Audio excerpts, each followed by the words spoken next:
Hi, everybody. Thanks for coming. No, this is not my regular voice. I have been dealing with some laryngitis.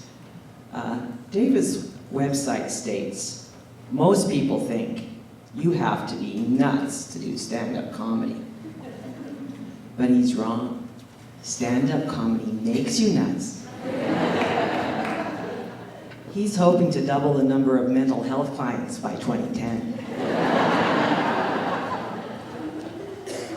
The first time I was hospitalized, the nurse told me I was costing the government $1,000 a day. They should do one of those MasterCard commercials.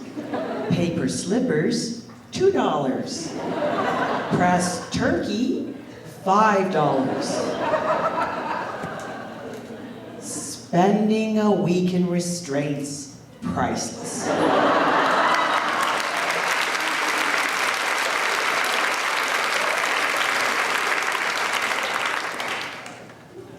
My brother is so dumb.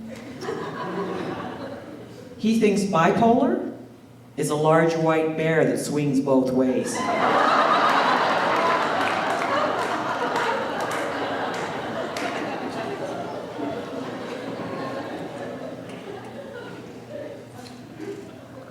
I told my psychiatrist about the documentary on Stand Up for Mental Health, Cracking Up, but she said she doesn't have a TV.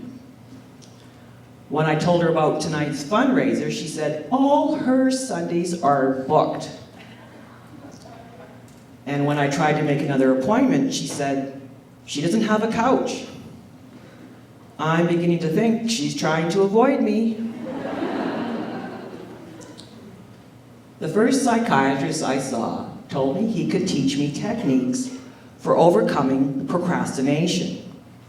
I said, I'll think about it and get back to you.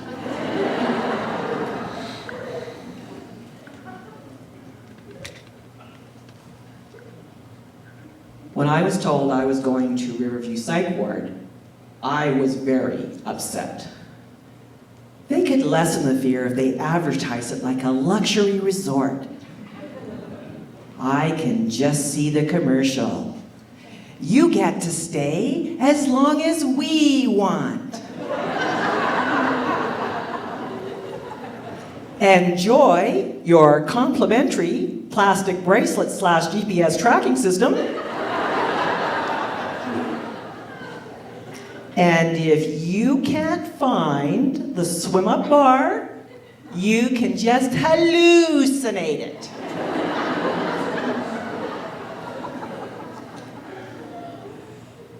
In hospital, they gave me a depression screening questionnaire.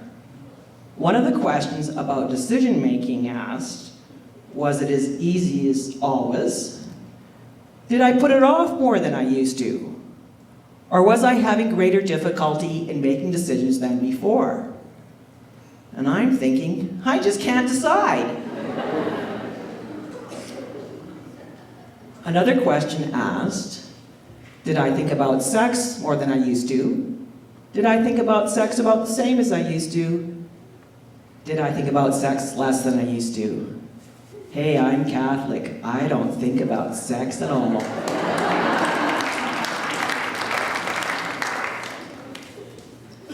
How many agoraphobics does it take to change a light bulb? None. We can't even get out to buy new ones. The current man in my life is out of town a lot.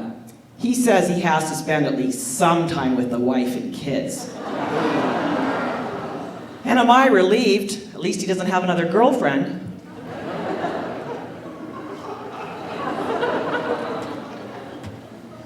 I have had trichotillomania. That's a compulsion to pull out your hair. But I've dealt with it in the healthy way. I now pull out other people's hair.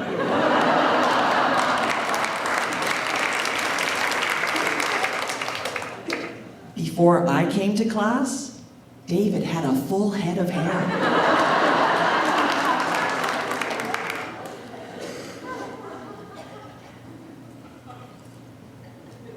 I'm getting on in years. In fact, I'm so old, my first psychiatrist took his case notes on stone tablets. Instead of antidepressants, he prescribed leeches. Which was a relief, because for the person before me, he prescribed burning at the stake.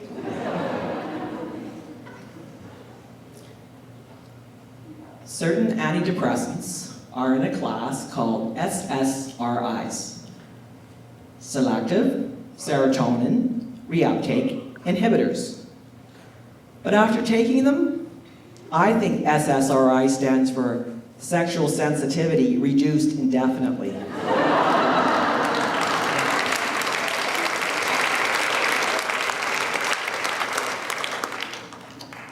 On the psych ward, for the first time in my life, I was popular with the guys.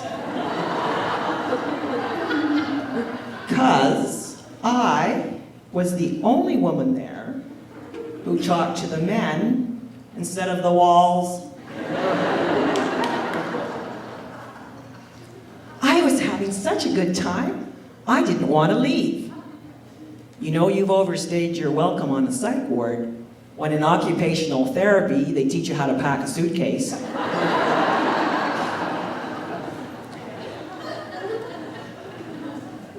The psychiatrist starts asking you for advice. And for the first time in history, the mental health emergency team is called to escort you off the premises.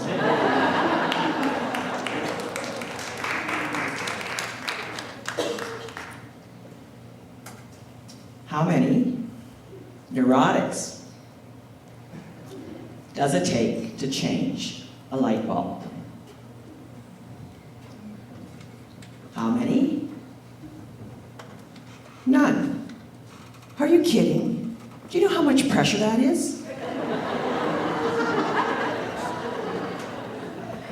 What if the wattage is wrong? What if it's faulty and you can't find the receipt? What if the clerk doesn't believe you and won't give you a refund or an exchange? What if you screw it in too tight and it breaks? How would I get the splinters out? What if I can't find a Band-Aid? Oh, to hell with it. I'll just sit in the dark. The dark? Oh no! What if I trip over the footstool on the way to the refrigerator? What if the light bulb is out in the refrigerator? I'll starve to death. I'll get my trichotillomania back.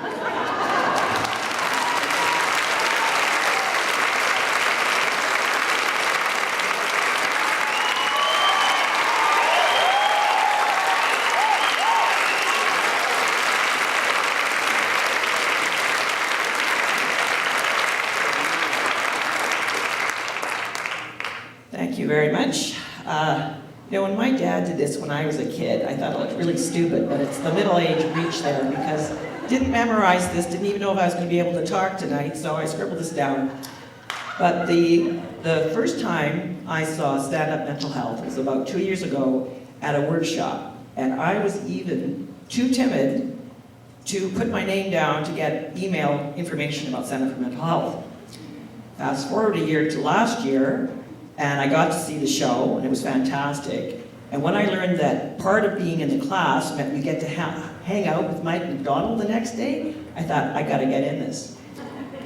And then we come to tonight, and even though I promoted Mike as the major incentive to buy tickets, I hope his feelings aren't hurt, but some people told me they were coming to see me.